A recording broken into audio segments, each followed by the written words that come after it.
Hi guys! For today's video, eto nga yung karugtong nakakapost ko lang na video.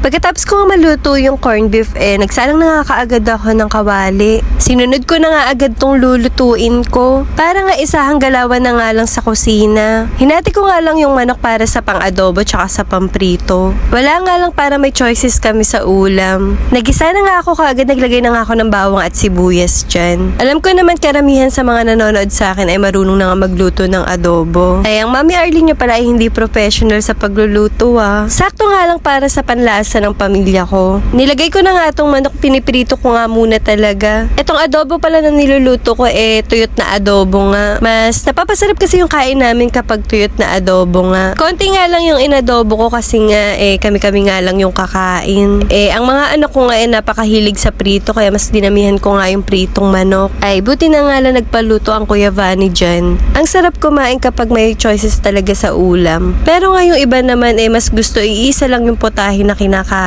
At yung iba naman, mas masarap ang kain kapag may choices na ulam.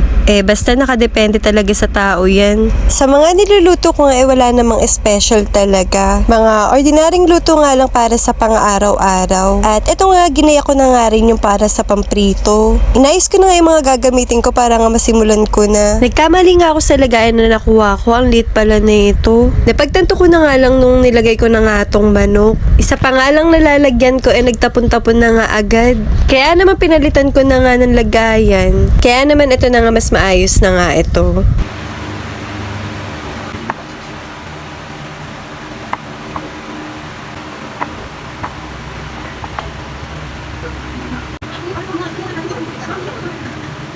At yan, pagkatapos ko nga madip yung manok sinalang ko na nga agad.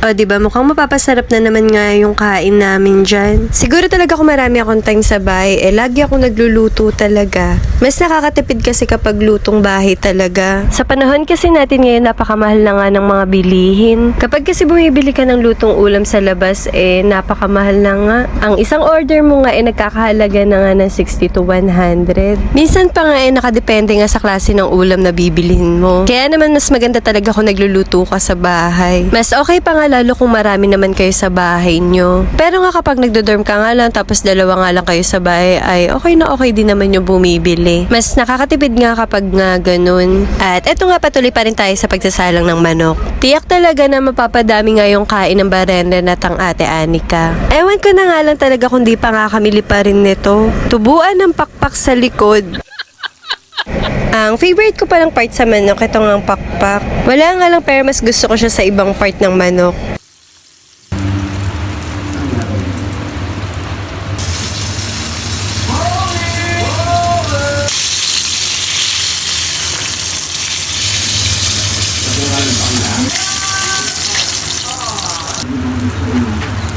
And finally, we're done. Tapos na nga ako magprito ng mga manok. At tapos na nga lahat ng lulutuin ko. O, diba, simpleng ulam nga lang para sa pang-araw-araw. Napakadali nga lang. Hayaan nyo kapag marami nga akong time, magluluto ako ng mas masasarap pa na pagkain. Sa ngayon nga, ito lang muna yung mga video na mapapakita ko sa inyo. So, ito lang muna for today's video. Bago nga ang lahat, kung di ka pa nga nakafollow sa aming page, please follow and share naman ng aming mga videos. Maraming salamat. Ayun lang. See you on my next mini vlog. Thank you for watching.